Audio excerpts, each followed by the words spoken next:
보물선의 발견인가 희대의 사기인가 신일그룹이 발견했다는 보물선 돈스코이오 이야기 해보겠습니다. 뉴스와 법 유정훈 변호사입니다. 어서 오십시오. 안녕하세요. 네, 반갑습니다. 신일그룹이 발견했다는 보물선 이 어떤 것인가요? 네, 신일그룹은 울릉도 근처에서 1905년 러일 전쟁 당시 침몰한 러시아의 함선 돈스코이오를 발견했다고 발표했습니다. 돈스코이오는 150조 규모의 금 5천 상자 등 보물을 싣고 있다는 전설 같은 얘기 때문에 여러 차례 탐사가 시도된 배인데요. 네. 150조 상당의 금이 실려 있다는 것 때문에 관련 보물선 테마주들이 주가가 상승하는 등 큰 이슈를 낳고 있습니다. 그렇군요. 근데 왜 이 발견이 지금 논란이 되고 있는 겁니까? 네, 일종의 사기 또는 자작극이 아니냐는 건데요. 2003년 동아건설과 해양탐사연구소가 돈스코이오를 발견했다고 발표한 적이 있습니다. 일각에서는 15년이 흐른 지금에서 같은 배를 발견했다는 것은 어불성설이다. 이거 조작 아니냐라는 의혹을 제기하고 있습니다. 돈스코이오를 처음 발견해서 권리가 있다는 한 업체 측에서 이건 투자 사기가 의심된다라고 하면서 네. 검찰에 고발까지 한 상태입니다. 그렇군요. 근데 15년 전에 돈스코이오를 발견했다라고 주장하는 측은 그 당시에 왜 끌어올린다든지 뭔가 조사를 안 했던 건가요? 예, 동아건설이 경영난을 타개하기 위해 돈스코이오를 인양하려고 했습니다. 보물선을 발견했다는 소식이 들리면서 당시 워크아웃 대상이었던 동아건설의 주식이 360원이었거든요. 네. 근데 17일간 상한가를 계속 치면서 예. 3,000원을 넘어섰습니다. 그렇군요. 그러나 불확실한 곳에 돈을 쓸 수 없다는 채권단의 반대 때문에 인양은 포기했고요. 그러다 보니 2014년 발굴 허가 기간도 종료됐었습니다. 네. 인양 포기와 함께 동아건설은 법정 관리가 됐고 결국 상장 폐지됐는데요. 이런 소식을 믿고 투자했던 그런 투자자들이 큰 손실을 보았습니다. 그렇군요. 그럼 이번에 신일그룹에서 발견했다는 그 보물선은 실체가 있는 건가요? 예, 신일그룹은 예전과는 다르다. 우리가 진짜 돈스코이오를 발견했다라고 주장을 하고 있습니다.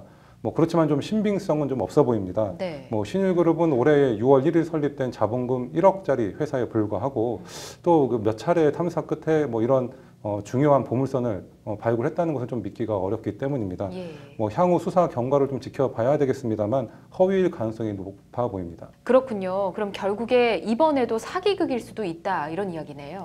네, 신일그룹이 주가 조작, 가상화폐 투자 사기를 위해 돈스코이오를 이용했다는 의혹이 제기되고 있습니다. 예. 신일그룹 전 대표가 제일제강 주식을 인수하는 과정에서 제일제강이 신일그룹의 자회사라고 홍보가 됐었습니다. 네. 진행 과정에서 돈스코이오 발견 소식이 전해지자 2,000원도 채 안 되던 제일제강의 주식이 5,400원까지 상승했고요. 예. 현재는 1,400원대로 주저앉은 상황입니다. 네. 신일그룹은 보물선을 홍보하면서 신일 골드코인이라는 암호화폐를 또 공개할 것이다 하면서 투자자를 모집했는데요. 예. 이런 일련의 과정들을 통해서 본다면 신일그룹 경영자나 배후에 있는 사람들이 이런 막대한 이득을 취득하기 위해서 쇼를 벌인 것이 아니냐라는 그런 의혹이 제기되고 있는 것입니다. 그렇군요. 그럼 또 피해자들이 분명 있을 텐데 이 돈을 투자한 피해자들 구제받을 방법은 있을까요? 예, 일부에서는 배수량이 6,000톤도 안 되는 이런 함선이 200톤이나 되는 금괴를 실을 수 없다, 과학적으로는 불가능하다라는 주장도 있고요. 신일그룹의 실체가 실제적으로는 불투명하고 예. 또 지금 현재는 경영진들이 모두 사퇴한 상태입니다. 그리고 신일그룹이 보물선을 발견한 이후에 이런 적극적인 가상화폐를 모집하는 이런 투자 활동을 한 것을 봐서는 네. 어떤 사기극이 아니냐라는 그런 의심을 사기에 충분해 보입니다. 사기죄로 처벌되거나 손해배상 청구 소송은 충분히 가능해 보이지만 네. 신일그룹이 자본금 1억밖에 안 되기 때문에 네. 실제적으로는 구제가 어려워 보입니다. 그렇군요. 만약에 진짜로 보물선 같은 거를 발견을 했다면 이 소유주는 어떻게 되는 걸까요? 예, 국제법적으로 침몰된 군함의 소유권에 대해서는 정립된 바가 없습니다. 예. 결과적으로 이런 발굴이 실제적으로 이루어진다고 그러면 국제적인 분쟁이 이루어질 수도 있습니다. 일단은 우리 국내법으로만 본다면은 매장문화재 보호 및 조사에 관한 법률이 있습니다. 이런 법률에 따르면 우리 영해에 침몰된 함선의 경우에는 문화재로서 가치가 있다고 본다고 그러면 네. 국가의 소유권이 우선시 되고요. 예. 물론 그 배뿐만 아니라 그 내부적인 부작물까지도 그런 문화재로 볼 수 있겠습니다. 예. 그래서 소유권을 취득하기는 어려울 것으로 보이고요.